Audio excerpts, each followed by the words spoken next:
प्रिय दर्शकों, मैं एक बार फिर से आपका स्वागत करना चाहती हूँ कि परमेश्वर ने हमको कितना एक सुंदर अवसर दिया है कि एक बार फिर आप और हम मिलकर एक साथ इस सब स्कूल के पाठ का अध्ययन करने के लिए हम जुड़ सकते हैं। हम सबको उसने सुरक्षित रखा है, अच्छे स्वास्थ्य में रखा है, ये उसकी ही दया हम पर है। मैं आपका तहे दिल से स्वागत करती हूँ और स्वागत करती हूँ हमारे अजीज़ मेहमान जिन्होंने आज हमारे सब स्कूल के पाठ का अध्ययन कराएंगे। पास्टर फ्रैंकलिन फ्रांसिस, मैं आपका स्वागत करती हूँ, और पास्टर भारती, मैं आपका भी दिल से स्वागत करती हूँ कि आप हमारे साथ हो सकते हैं हमें आज के पाठ का अध्ययन कराने के लिए। जैसा कि आप सब जानते हैं दर्शकों, ये हमारा 2021 का चौथा त्रिमास है और इसका शीर्षक है व्यवस्था विवरण में वर्तमान सत्य। आज हम 7वें पाठ का अध्ययन करने जा रहे हैं जो कि हम लोगों के लिए बहुत ज़रूरी है। और जैसा कि हम जानते हैं कि आज व्यवस्था विवरण के आधार पर जो हमारी किताब है जिसका हम अध्ययन कर रहे हैं उसका वर्तमान सत्य व्यवस्था और अनुग्रह को लेकर क्या है। 7वें पाठ का अध्ययन है व्यवस्था और अनुग्रह। मैं चाहती हूँ कि हम अपने याद वचन को में भी जाएं। इससे पहले कि हम अपने याद वचन में चले, मैं चाहती हूँ हमारी पास्टर भारती हम सब के लिए दुआ करें ताकि हमें उसका मार्गदर्शन मिले, हम अच्छे से इसका पाठ का अध्ययन कर सकें। आइए प्रार्थना करें। ज़मीन और आसमान के बनाने वाले परवरदिगार, इस दुनिया के सृष्टिकर्ता, हम तेरे पास आते हैं, तेरा धन्यवाद देते हैं इस शुभ अवसर के लिए परमेश्वर जो तूने हम तमाम को दिया है कि हम तेरे वचन को इस ऑनलाइन मिनिस्ट्री के द्वारा परमेश्वर लोगों तक पहुंचाना चाहते हैं। तो हमारी इसमें मदद कर और परमेश्वर समझ और बुद्धि हम तमाम को तेरी तरफ से मिले कि हम इसको सुन सकें, समझ सकें और अपने जीवन में इसको अमली जामा पहना सकें, इस्तेमाल कर सकें, जिससे कि तेरी आशीष हमारे जीवन में भरपूरी के साथ हमें मिल सकें। खुदामंद, हम तमाम की अगुवाई कर हमारे दर्शकों के साथ हो और परमेश्वर उनके परिवारों पर, उनके बच्चों पर, परमेश्वर उनकी खेती बाड़ी पर तेरी कसरत से आशीष हो। भतायात के साथ परमेश्वर तो उनको अपनी बरकत दे। हम तमाम की अगुवाई कर मसीह यीशु के नाम में मांगते हैं, आमीन। दर्शकों को मैं आपके साथ आज का याद वचन साझा करना चाहूँगी जो कि गलातियों की किताब उसके दूसरे अध्याय की 21वीं आयत मैं पढ़ना चाहती हूँ, जिसमें परमेश्वर के वचन में इस तरह लिखा है, मैं परमेश्वर के अनुग्रह को व्यर्थ नहीं ठहराता, क्योंकि यदि व्यवस्था के द्वारा धार्मिकता होती तो मसीह का मरना व्यर्थ होता। अजीज़ों, जैसे कि हम व्यवस्था विवरण का अध्ययन कर रहे हैं और आज जो हमारा जिसको हम विशेष चर्चा करेंगे परमेश्वर की व्यवस्था और परमेश्वर का अनुग्रह, इस बात को हम आज हमारे अध्यापकगण हमको सिखाएंगे गहराई से। काफ़ी कुछ हम लोग जानते हैं, समझते इस विषय में, शुरू से सुनते आए हैं परमेश्वर की आज्ञाओं के बारे में, परमेश्वर के अनुग्रह के बारे में। और अजीज़ों, ये आज हम और ये भी ध्यान से सीखेंगे, इस बात पर चर्चा होगी कि परमेश्वर का जो अनुग्रह है, व्यवस्थाएं दी गई, उसके साथ साथ शुरू से ही परमेश्वर का अनुग्रह हम पर बना रहा। और ये भी बात बहुत ही विचार में रहेगी कि हम इसको अनुग्रह को अपने किसी भी सामर्थ्य के द्वारा प्राप्त नहीं कर सकते। ये परमेश्वर का अनुग्रह जो है उसकी तरफ से हमारे लिए एक उपहार है जिसको हम पा सकते हैं। हम में कोई काबिलियत नहीं, हम में कोई योग्यता नहीं। बाइबल बताती कि हम सब पापी हैं और हम सब ने पाप किया है, परंतु परमेश्वर का अनुग्रह जो शुरू से ही हम पर है, क्योंकि वो हमसे प्रेम करता है और वो हमको बचाना चाहता है। इसी बातों को हम बहुत गहराई से आज व्यवस्था विवरण की पुस्तक के द्वारा सीखेंगे। और आज इसको हम शुरू करते हैं अपने रविवार के पाठ से, और मैं चाहती हूँ कि पास्टर फ्रैंकलिन हमारे को इस बारे में बताएं जिसका रविवार का शीर्षक है स्वर्ग में व्यवस्था। पास्टर फ्रैंकलिन, आप प्लीज़ बताएं कि व्यवस्था क्या है या व्यवस्था से हम क्या समझें। बड़ा ही अच्छा प्रश्न है। और जैसे कि मिसेस भारती ने हमें बताया है कि जो बातें हम इस पूरे त्रिमास में सुन रहे हैं, सीख रहे हैं, ये एक तरीके से जो है ये अपूर्ण जो है वो हमारे लिए बताया जाता है। हमने इन बातों को बहुत पहले भी सुना है, हम सुनते जो है वो आ रहे हैं, पर उसको और भी थोड़ा सा गहराई से, मजबूती से जो है वो हम पुनः जो है वो सीख रहे हैं। हम रविवार के पाठ में हैं जिसका शीर्षक है स्वर्ग में व्यवस्था। और हम यहाँ पर देखते हैं कि थोड़ा सा अजीब सा प्रश्न है या शीर्षक है कि स्वर्ग में व्यवस्था। स्वर्ग में व्यवस्था की क्या जो है वो ज़रूरत जो है वो पड़ी या पड़ सकती है। और हम इसके लिए जो है जल्दी से जो है रोमियो की पत्री उसका 7वां अध्याय और उसके 7वीं आयत में जाएंगे। यहाँ पर लिखता है, तो हम क्या कहें, क्या व्यवस्था पाप है? कदापि नहीं, वरन बिना व्यवस्था के मैं पाप को नहीं पहचानता। व्यवस्था यदि ना कहती कि लालच ना करना, चोरी ना करना, व्यभिचार ना करना या और ऐसे बहुत सारे पाप हैं, तो मैं जो है क्या करता, पाप ना कर पाता या पाप नहीं करता, क्योंकि मुझे जो है व्यवस्था ही ने क्या किया है, ये बताया है कि चोरी करना गलत है, व्यभिचार करना गलत है, डाका डालना गलत है, खून करना जो है वो गलत है। और हम देखते हैं कि व्यवस्था जो है एक दर्पण है। व्यवस्था जो है मुझे और आपको क्या करती है, एक दर्पण के मानिंद जो है हमें अपनी अवस्था बताती है। बड़ा ही आम उदाहरण है, जबकि हम सुबह अपने अपने घरों से निकलते हैं तो हम क्या करते हैं, दर्पण के सामने जाते हैं और हम दर्पण के सामने खड़े होते हैं और फिर हम ये देखते हैं कि क्या मैं सब कुछ ठीक है, मैंने अपने बाल ठीक बनाए हैं, मैंने अपनी टाई ठीक लगाई है या कहीं मेरे चेहरे पर कुछ लगा तो नहीं है। और हम यहाँ पर देखते हैं कि अगर लगा होता तो क्या करते हैं, हम उसको निकालते हैं, हम उसको जो है वो साफ करते हैं। जो दर्पण है वो हमें सिर्फ बताता है कि कहाँ पर गलती है। वैसे ही जो है व्यवस्था क्या करती है, मुझे और आपको जो है वो बताती है कि कहाँ पर हमारे अंदर में जो है वो कमी जो है वो पाई जाती है। अब सवाल ये उठता है कि स्वर्ग में जो है वो व्यवस्था की क्या ज़रूरत पड़ी। हम देखते हैं कि हम बाइबल में ये पढ़ते हैं कि हमारा परमेश्वर जो है वो एक अनुशासित परमेश्वर है। हमारा परमेश्वर जो है he is a god of order. उसको हर एक चीज जो है क्या है, ऑर्डर में जो है वो पसंद है। तो हम इसके लिए देखते हैं कि फिर सवाल ये उठता है कि भाई स्वर्ग में व्यवस्था की क्या जरूरत पड़ी, वहाँ पर ऐसा क्या हो गया। और उसके लिए जो है हम एजेकियल उसके 28वें अध्याय के 15 और 16 पद में जाएंगे। हम देखते हैं कि यहाँ पर जो है लूसीफर के उस स्वर्ग से गिराए जाने के बारे में जो है वो वर्णन है। बाइबल हमको ये बताती है कि जिस दिन से जो है लूसीफर को सिरजा गया, उस दिन से लेकर जो है जब तक कि उसके मन में पाप, घमंड, गर्व, लालच और वो कुटिलता जो है वो नहीं आई, तब तक क्या था, वो बिल्कुल भी जो है वो निर्दोष था। और हम यहाँ पर देखते हैं कि जिस दिन जो है उसके मन में ये सारी बातें आ गई, वो फिर क्या हो गया, पापी गिना गया, अधर्मी गिना गया। और उसके बाद हम सब जानते हैं कि परमेश्वर ने क्या किया, अपने उस स्वर्ग से जो है उसको जो है नीचे क्या कर दिया, इस पृथ्वी पर गिरा दिया गया। न सिर्फ उसको, पर जितने भी उसके अनुयायी थे उसके पीछे उसकी बातों में आ गए थे, 1/3 दूत भी क्या कर दिए गए, उसके साथ नीचे जो है वो गिरा दिए गए। और हम यहाँ पर देखते हैं कि हमारा परमेश्वर जो है पवित्र परमेश्वर है। वो जो स्वर्ग का सिंहासन है जहाँ पर हमारा परमेश्वर विराजमान है, और वहाँ पर जो है वो पाप जो है वो निवास नहीं कर सकता। और जिस क्षण जो है वहाँ पर पाप की शुरुआत ही हो रही थी, और हम देखते हैं कि परमेश्वर ने क्या किया, शैतान को जो है वो नीचे, लूसीफर को नीचे जो है वो फेंक दिया। मिसेस एलन जी वाइट हमको ये बताती है कि हमारा परमेश्वर जो है वो प्रेम है। परमेश्वर का चरित्र ही जो है वो स्वयं क्या है, वो प्रेम है। और परमेश्वर जैसे हमसे प्रेम करता है, परमेश्वर वो चाहता है कि हम और आप भी क्या करें, उससे प्रेम करें, उसके व्यवस्था का जो है वो पालन करें, उसके कहे अनुसार हम क्या करें, जीवन व्यतीत करें। बताया जाता है, मिसेस एलन जी वाइट कहती हैं कि स्वर्ग में जो स्वर्गदूत हैं, उनके मन में परमेश्वर की इच्छा को पालन करने के छोड़ हम देखते हैं कि कुछ और बिल्कुल भी नहीं आता। वो सर्वोच्च स्थान जो है वो क्या करते हैं, परमेश्वर को देते हैं और परमेश्वर की आज्ञा का जो है वो पालन करते हैं। और वैसे ही जो है परमेश्वर हमसे और आपसे चाहता है कि जो व्यवस्था जो है, जो अनुशासन जो है, जो तौर तरीका जो है परमेश्वर ने स्वर्ग में जो है बनाए रखा था, हम और आप भी क्या करें, वैसे ही जो है इस पृथ्वी पर बनाए रखें, जिससे कि हमारा प्रेम जो है वो परमेश्वर के साथ निरंतर बना रहे।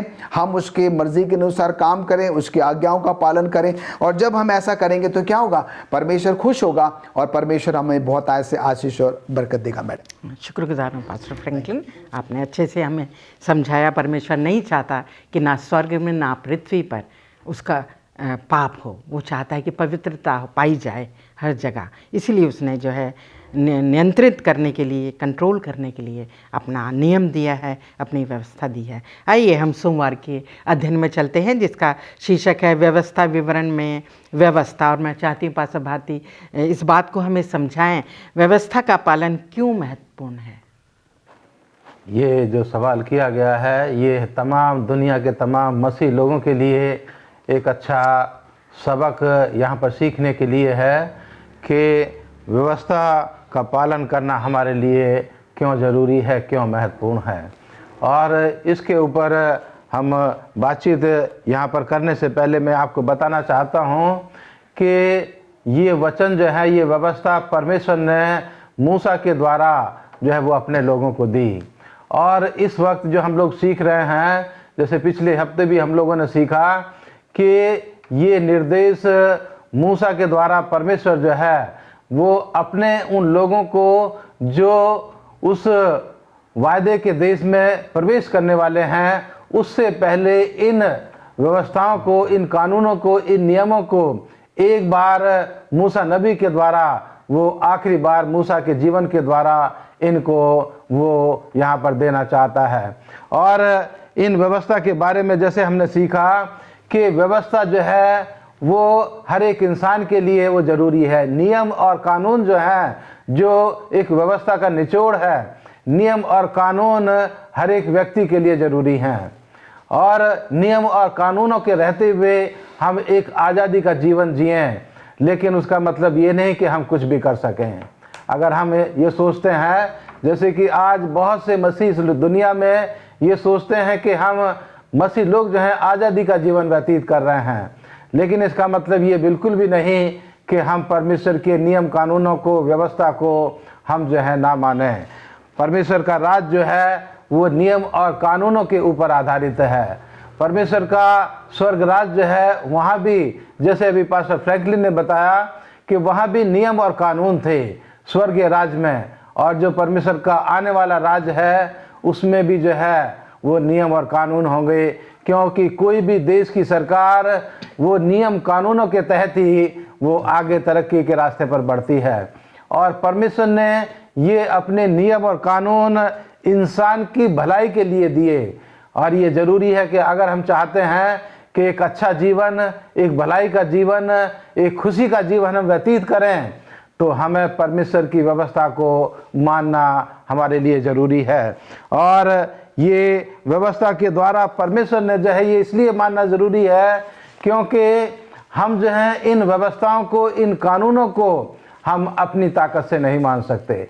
जैसे कि उदाहरण के तौर पर हम यहाँ पर देखते हैं कि परमेश्वर के लोग जब वो मिस्र देश में गुलाम थे, तो वो अपनी ताकत से, अपनी समझ से, अपनी बुद्धि से वो मिस्र देश से निकल करके वो बाहर नहीं आ सकते थे। उस गुलामी के जीवन से वो छुटकारा नहीं पा सकते थे।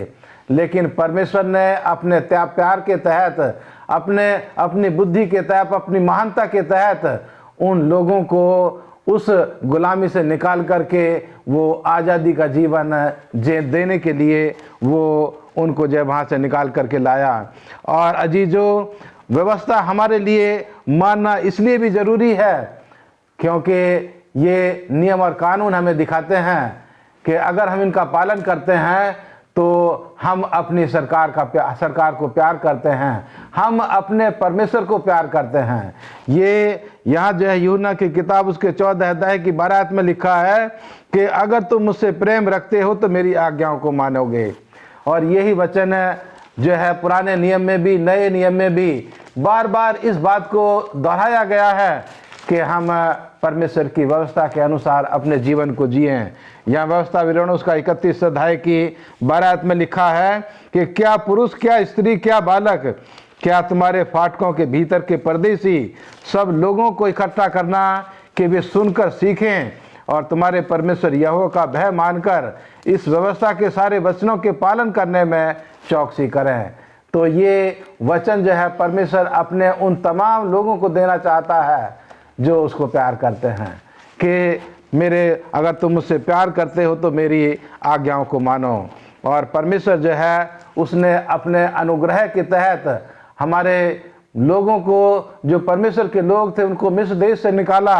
और इस आखिरी ज़माने में भी, इस आखिरी दुनिया में भी, जिस दुनिया में मैं और आप रहते हैं, इस आखिरी समय में भी परमेश्वर अपने अनुग्रह के तहत ही मुझे और आपको इस पाप की गुलामी से वो छुड़ाने के लिए अपने अनुग्रह से मुझे और आपको एक खुशी का जीवन देने के लिए मुझे और आपको जो है वो ताकत, हिम्मत और समझ देने के लिए आज भी तैयार है। लेकिन ये तभी होगा जब हम परमेश्वर को प्यार करेंगे, उसकी व्यवस्था को मानेंगे, तब परमेश्वर का अनुग्रह मेरे और आपके जीवन में होगा। और हम इस पाप की गुलामी से निकल करके, जैसे मिस्री लोग, जो इस्राएली लोग थे, वो मिस्र की गुलामी से निकल करके आज़ादी के जीवन में आए, इसी तरह से मैं और आप आज अगर परमेश्वर को प्यार करते हैं, उसकी व्यवस्था का पालन करते हैं, तो हम इस पाप की गुलामी से निकल करके आज़ादी के जीवन की तरफ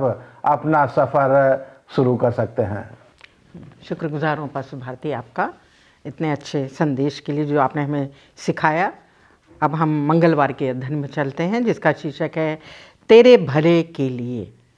और मैं पास्टर फ्रैंकलिन फ्रांसिस से चाहती हूँ कि वो इस बात पर रोशनी डालें, परमेश्वर ने हमारे भले के लिए क्या दिया और हमसे क्या चाहा, हमारे भले के लिए क्या दिया उसने। बड़ा ही अच्छा प्रश्न है मैडम, और हम मंगलवार के पाठ में हैं और जिसका शीर्षक है तेरे भले के लिए। और हम देखते हैं कि यहाँ पर एक इब्री शब्द भी है, लेटो लैक, और जिसका मतलब होता है कि तेरे भले के लिए। और हम देखते हैं कि जैसे कि मैडम आपने प्रश्न किया है कि परमेश्वर ने जो है हमारे भले के लिए जो है वो क्या किया है और वो हमसे जो है वो क्या चाहता है। और हम यहाँ पर देखते हैं कि हमें बाइबल में वो कहानी याद है कि परमेश्वर ने मूसा को जो है सीनै पर्वत पर बुलाया, और बुलाने का मकसद एक ही था कि परमेश्वर चाहता था कि वो अपनी जो व्यवस्था है, जो कि 10 आज्ञा हैं, वो क्या करे, मूसा के द्वारा जो है वो अपने लोगों तक जो है वो पहुंचाए। और हम देखते हैं कि वो समय आया और मूसा जो है परमेश्वर के आदेश के अनुसार जो है वो सीनै पर्वत पर जाता है, और जहाँ पर कि परमेश्वर ने जो है उसको वो 2 पट्टियों में, 2 तख्तियों में जो है, जो जिसको कि परमेश्वर ने अपने हाथों से जो है वो लिखा था, 10 आज्ञा जो है वो देता है। और हम यहाँ पर देखते हैं कि जब मूसा को सीनै पर्वत से आने में देर हो जाती है, और तब यहाँ पर देखते हैं कि जो इजरायली है और वो जो है हारून से कहते हैं कि अब हमें ऐसा नहीं लगता कि मूसा जो है वो वापस आएगा, और तू क्या करके हमारे लिए कुछ ऐसा देवता बना दे जिससे कि हम क्या करें, उसकी उपासना करें। और हम देखते हैं कि कहानी बताती है कि फिर हारून ने क्या किया, उनसे कहा ठीक है तुम क्या करो, अपने जो भी सोना चांदी है सब इकट्ठा करो। उन्होंने वो इकट्ठा किया और वहाँ पर फिर बछड़ा बनाया गया और उसकी जो है वो उपासना की गई। और हम देखते हैं कि परमेश्वर ने मूसा से कहा कि अब देख मेरे जो लोग हैं वो जो है बहुत ही गलत काम कर रहे हैं, और मैं चाहता हूँ कि तू बिना विलम्ब, बिना देर के जो है वो तू क्या कर, ये 10 आज्ञा लेकर नीचे जा। और मूसा जो है वो 10 आज्ञा लेकर जब सीनै पर्वत से नीचे को उतरता है, और वो क्या देखता है कि इजरायली जो है वो हारून के साथ उस बछड़ी की क्या कर रहे हैं, उपासना कर रहे हैं। और बहुत मूसा जो है बहुत गुस्से में आ जाता है, क्रोधित हो जाता है, और वो 2 तख्तियाँ जो है जिसमें कि परमेश्वर ने स्वयं अपने हाथों से 10 आज्ञा लिखी थी, और वो क्या करता है, उस गुस्से में जो है वो तख्तियाँ जो है उनके ऊपर वो फेंक देता है और वो टूट जाती है। और कहानी में हम सब जानते हैं कि उसके बाद क्या हुआ कि वो उसको वो पाउडर बना देते हैं, पानी में मिलाकर उनको सबको जो है वो पिला देता है। ये कहानी का जो है वो एक हिस्सा है। पर हम यहाँ पर देख रहे हैं कि परमेश्वर जो है इजरायलियों से बहुत बहुत ज़्यादा जो है वो प्रेम करता था, और इसलिए जो है परमेश्वर मूसा से नाराज़ नहीं हुआ। और हम देखते हैं क्योंकि वो 2 तख्तियाँ टूट चुकी थी जिसमें कि 10 आज्ञा लिखी थी, परमेश्वर ने मूसा को जो है फिर से क्या किया, ऊपर जो है वापस बुलाया। और हम यहाँ पर देखते हैं कि जिसका वर्णन जो है हम व्यवस्था विवरण उसका 10वां अध्याय 1 आयत से लेकर 5 आयत तक, और निर्गमन उसका 34वां अध्याय 1 आयत से लेकर 10 आयत तक पाते हैं। परमेश्वर ने मूसा को फिर से जो है सीनै पर्वत पर बुलाया और उससे कहा कि तू फिर क्या कर, वो 2 पट्टियाँ 2 तख्तियाँ क्या करेगा, तो उसी प्रकार से बना कर लेकर आएगा, और जहाँ पर कि मैं क्या करूँगा, तुझे जो है वो जो व्यवस्था है, जो 10 आज्ञा हैं, जो मैं तुझे जो है वो दूंगा। तो मैडम पहला प्रश्न, पहला हिस्सा हमारा यहाँ पर उसका जवाब मिलता है कि परमेश्वर ने जो है क्या किया, हमें जो है वो 10 आज्ञा जो है वो दी है। और अब हम उसका दूसरा हिस्सा देखते हैं कि परमेश्वर जो है वो हमसे और आपसे क्या चाहता है? बड़ा ही सरल सा प्रश्न है और हम निरंतर जो है इस पे क्या करते हैं, मंथन करते हैं, चिंतन करते हैं। परमेश्वर क्योंकि स्वयं प्रेम है, परमेश्वर चाहता है कि हम सब क्या करें, उससे जो है वो प्रेम करें। और उसने जो व्यवस्था हमको दी है, जो 10 आज्ञाएं दी हैं, जो पहली 1 से 4 जो है वो हमारा परमेश्वर के साथ की संबंध को दर्शाता है, और उसके बाद 5 से 10 जो है वो हमारा मनुष्य के प्रति जो है वो फर्ज को, कर्तव्य को जो है वो दर्शाता है। हम क्या करें, उसका जो है वो पालन करें। अभी पास्टर भारती ने हमको ये बताया था कि अगर हम सचमुच में परमेश्वर से प्रेम करते हैं तो हम उसकी आज्ञा का, उसकी व्यवस्था का जो है वो पालन करेंगे। परमेश्वर हमसे 3 बातों की आशा करता है। पहली बात तो ये कि हम उससे क्या करें, प्रेम करें जैसे कि उसने हमसे जो है वो प्रेम किया। हालांकि हम उसके परमेश्वर के प्रेम की तुलना में तो नहीं आ सकते हैं। उसका प्रेम, परमेश्वर का प्रेम अतुल्य है, असीमित है, उसकी हम उपमा जो है वो नहीं कर सकते हैं। फिर भी परमेश्वर चाहता है कि हम क्या करें, प्रभु परमेश्वर से जो है वो प्रेम करें। दूसरी बात जो है, जो व्यवस्था परमेश्वर ने दी है, हम उसका क्या करें, 100% जो है वो पालन करें। हमें 6 आज्ञा, 7 आज्ञा, 8 आज्ञा, 9 आज्ञा नहीं पालन करनी है, पर हमें पूरी 10 की 10 आज्ञाओं का क्या करना है, वो पालन करना है। और ये 10 आज्ञाएं जो व्यवस्था है वो हमारे और आपके लिए एक सुरक्षा बनती है, एक बहुत बड़ी ढाल जो है वो बनती है। जैसे कि हम अपना घर बनाते हैं, घर बनाने के बाद हम एक 4 दीवारी बनाते हैं, बाउंड्री वॉल बनाते हैं, जिससे कि हमारा घर जो है वो सुरक्षित रहे। और वही बात पास्टर भारती ने दोहराई थी कि अगर हम सुरक्षित रहना चाहते हैं, हम एक अच्छा जीवन यापन करना चाहते हैं, तो हमें जो है उसकी व्यवस्था का पालन करना जो है वो ज़रूरी है। कहने का तात्पर्य मैडम यहाँ पर ये है कि परमेश्वर चाहता है कि हम उसके नियम, कायदे, कानून को जो है पालन करें। वो इसलिए क्योंकि वो हम सबके क्या है, भले के लिए है। शुक्रगुजार हूँ पास्टर फ्रैंकलिन, इतने अच्छे से आपने हमें समझाया। आइए हम बुधवार के अध्ययन में चलते हैं, जिसका शीर्षक है मिस्र में एक गुलाम। और मैं चाहती हूँ पास्टर भारती इस बात पर रोशनी डालें, व्यवस्था और अनुग्रह की सच्चाई क्या है। ये थोड़ा सा मेरे और आपके लिए समझने के लिए थोड़ा मुश्किल सवाल हो सकता है, लेकिन अगर हम परमेश्वर के वचन की रोशनी में इसको समझने की कोशिश करेंगे, परमेश्वर के अनुग्रह से, परमेश्वर की पवित्र आत्मा की मदद से, तो हम इसको थोड़ा सा सीख पाएंगे कि जो परमेश्वर ने मुझे और आपको ये दिया है कि व्यवस्था और उसके अनुग्रह की वास्तविकता क्या है, सच्चाई क्या है, और इसको हम किस तरह से समझ सकते हैं। ये परमेश्वर जो है मुझे और आपको उदाहरणों के द्वारा जो है वो बार बार इसको सिखाना चाहता है। और जो आज बुधवार का जो हेडिंग है, मिस्र में एक गुलाम, ये हेडिंग इसलिए दिया गया कि परमेश्वर बार बार मुझे और आपको हमारा जो गुजरा हुआ कल है, जो हमारा बीता हुआ कल है, उसको परमेश्वर जो है वो कहता है कि तुम उसे हमेशा याद रखो।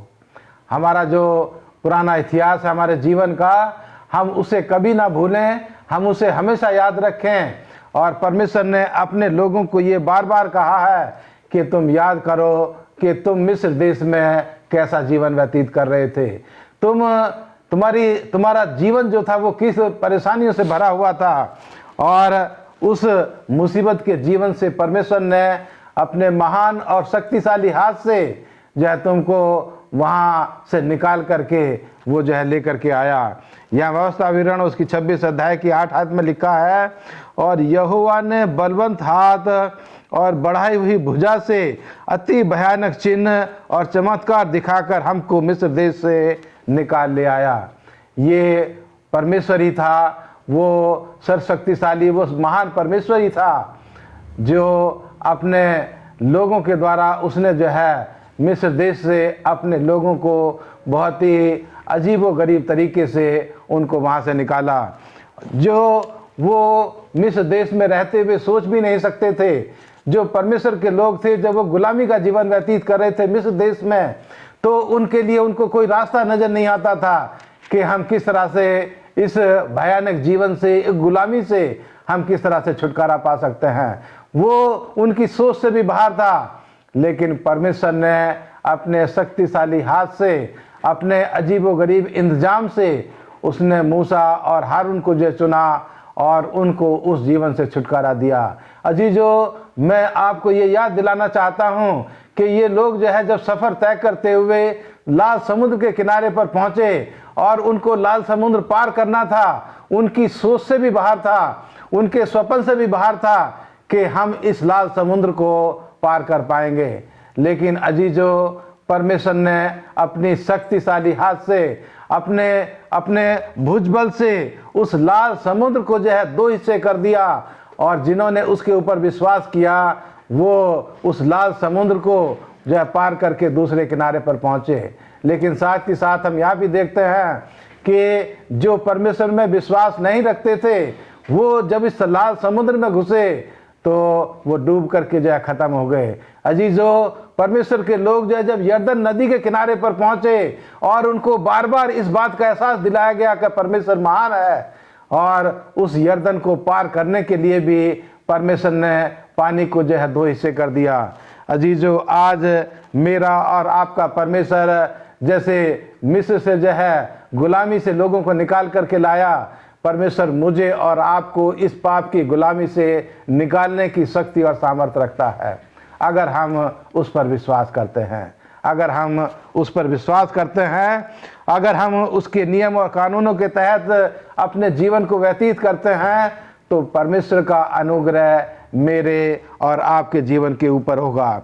यहाँ मत्ती की किताब उसके 18 अध्याय के 21 से 35 वर्ष में जो है एक उदाहरण दिया गया है कि परमेश्वर अपने लोगों के गुनाहों को माफ़ करने के लिए जो है वो हमेशा तैयार रहता है।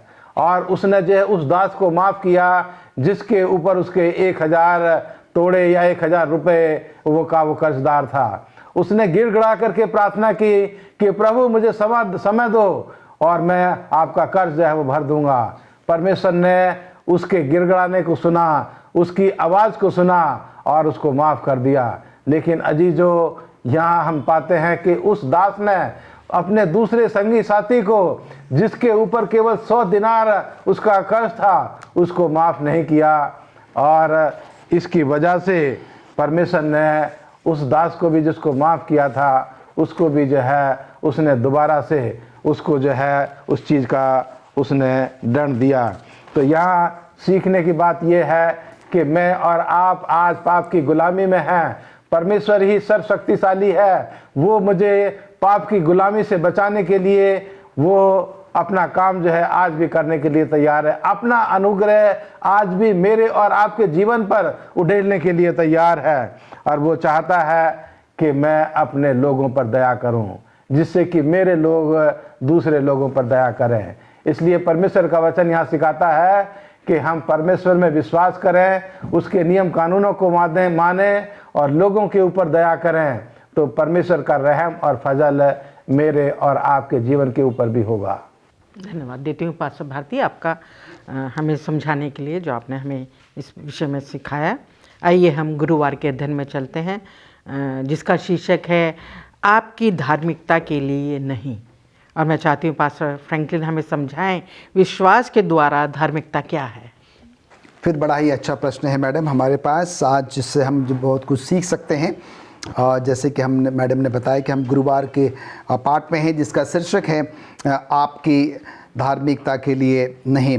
और जब हम धार्मिकता के बारे में बात करते हैं तो बाइबल हमें बिल्कुल साफ साफ ये बताती है कि हम में से कोई भी जो है वो धर्मी नहीं है। अगर कोई धर्मी है तो सिर्फ़ और सिर्फ जो है वो प्रभु परमेश्वर है। और हमें ये जानना बहुत बहुत ज़्यादा ज़रूरी है कि जब हमें परमेश्वर की धार्मिकता की आवश्यकता है, हमें अपने आप को छोटा करना होगा, हमें आपको शून्य करना होगा, हमें अपने आप को जो है परमेश्वर के पास ले जाना होगा और अपने आप को पूरी तरीके से जो है परमेश्वर को समर्पित करना होगा, ये मानते हुए कि हम बिल्कुल भी क्या है कुछ नहीं है और हमें जो है वो परमेश्वर की धार्मिकता की जो है वो ज़रूरत है। कई बार हमारे अंदर में जो है ये सोच, ये विचार आता है कि शायद हम अपने अच्छे कामों के द्वारा, हम अपने अच्छे ज्ञान के द्वारा, हम अपने अच्छे उन तमाम काबिलियतों के द्वारा जो है क्या कर सकते हैं, सिद्ध गिने जा सकते हैं, धर्मी जो है वो गिने जा सकते हैं। पर हम देखते हैं कि अजीज़ों, भाइयों बहनों, दर्शकों, परमेश्वर का वचन हमको साफ साफ ये बताता है हमारे अच्छे काम, जिसे कि हम अच्छे कहते हैं, बाइबल ये कहती है कि हमारे अच्छे काम क्या क्या है वो गंदे कपड़े चिथड़ों की मानिद है। इसका मतलब ये उसका कोई भी मूल्य जो है वो नहीं है। अगर हमें परमेश्वर की धार्मिकता चाहिए तो हमें और आपको जो है सिर्फ और सिर्फ प्रभु परमेश्वर पर जो है वो संपूर्ण विश्वास करने की जो है वो ज़रूरत है। और जब हम परमेश्वर पर संपूर्ण विश्वास करेंगे और तभी क्या है कि हम जो है परमेश्वर की धार्मिकता को जो है वो हासिल कर पाएंगे। अब मिसेस एलन जी वाइट कहती है, एक किताब है उनकी the faith I live in by, जिसका कि पृष्ठ नंबर है 109, और इस किताब में 109 पृष्ठ में वो कहती है कि अगर मनुष्य जो है अपनी धार्मिकता के बारे में सोच विचार भी करता है तो उसे क्या करना होगा, अपने आप को जो है पूरी तरीके से मिट्टी में मिला देना होगा, अपने आप को पूरी तरीके से जो है वो शून्य जो है वो बना देना होगा। क्यों? क्योंकि उसके अंदर में कुछ भी नहीं है, सिर्फ उसे परमेश्वर पर विश्वास करने की ज़रूरत है, परमेश्वर पर जो है वो भरोसा करने की ज़रूरत है। और जब वो अपना संपूर्ण विश्वास और भरोसा जो है सिर्फ और सिर्फ प्रभु परमेश्वर पर रखेगा तो क्या होगा, वो उस धार्मिकता को जो है वो ग्रहण कर सकेगा। दूसरी बात हम यहाँ पर देखते हैं कि ये हम सबको बहुत ही ज़रूरी है कि हम और आप क्या करें कि समझे हम पापी हैं, हम गुनहगार हैं, हम अपवित्र हैं, हमारे अंदर में कोई भी खूबी कोई भी लियाकत नहीं है। ये परमेश्वर का अनुग्रह है जो कि आज परमेश्वर ने हमें और आपको दिया है कि हम और आप क्या है इस पृथ्वी पर जिंदा है।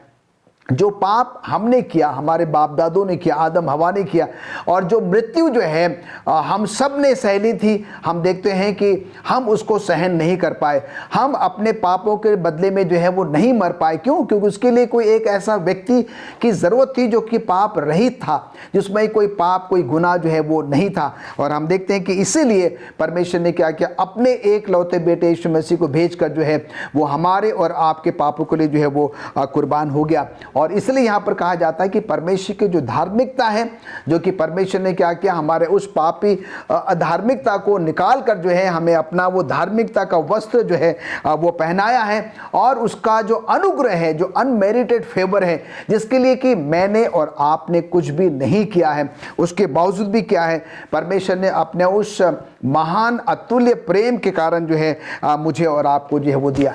कई बार जो है हम इतने कठोर हो जाते हैं, कई बार जो है हम इतने गुनाह में, इतने पाप में जो है वो पड़ जाते हैं, कई बार हमारी इतनी कमियां खामियां हो जाती हैं, उसके बावजूद भी हम देखते हैं कि परमेश्वर ने इजराइलियों को प्रेम किया। और आज के वर्तमान युग में जो है परमेश्वर हमसे और आपसे भी क्या कर रहा है, वो प्रेम कर रहा है। हमारा वो अधार्मिकता का जो वस्त्र है वो उसको निकाल कर क्या करता है, हमें अपने उस धार्मिकता के वस्त्र को जो है वो धारण कराता है, जिससे कि उसके अनुग्रह में जो है हम क्या कर सकते हैं, जीवन यापन जो है वो कर सकते हैं। आज के इस थर्सडे के पाठ में जो है हम दो बातें सीख सकते हैं। पहली बात तो ये है कि आइए हम इस बात को माने कि हम जो है अपने आप में बिल्कुल भी कुछ नहीं है।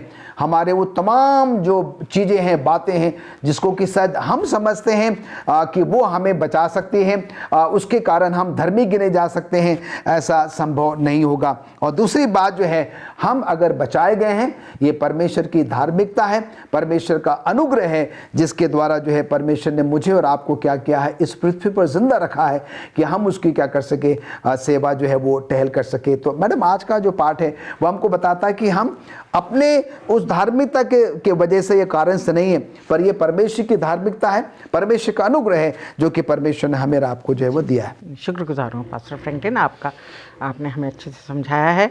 आइए हम शुक्रवार के अध्ययन में चलते हैं, और मैं चाहती हूँ कि पास्टर भारती हम सबको समझाएं मेरा और आपका संपूर्ण कर्तव्य इस दुनिया में रहते हुए क्या है।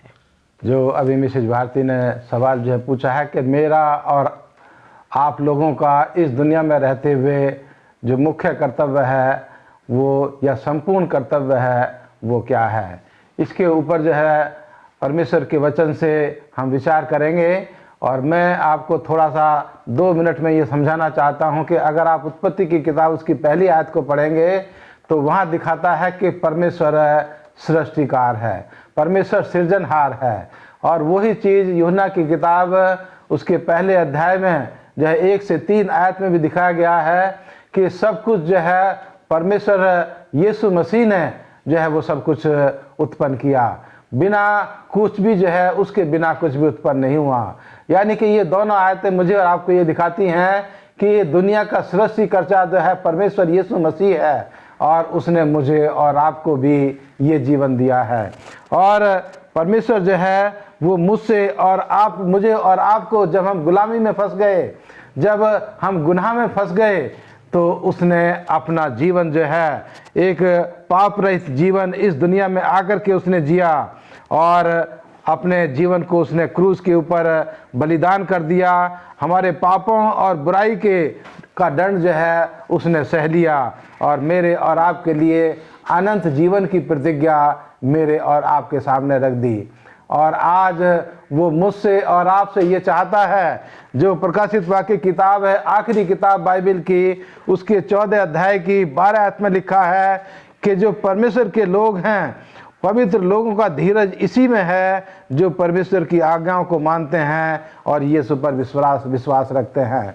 तो अजीजों, जो परमेश्वर के लोग हैं वो अपने जीवन में धीरज रखें और धीरज रखते हुए खुदावंद यीशु मसीह पर विश्वास करें और उसकी आज्ञाओं का पालन करें। और यही बात जो है वो सबोपदेशक की किताब उसके 12वें अध्याय की 13 आयत में लिखा है कि सब कुछ सुना गया, अंत की बात यह है कि परमेश्वर का भय मान, उसकी आज्ञाओं का पालन कर, क्योंकि मनुष्य का संपूर्ण कर्तव्य यही है।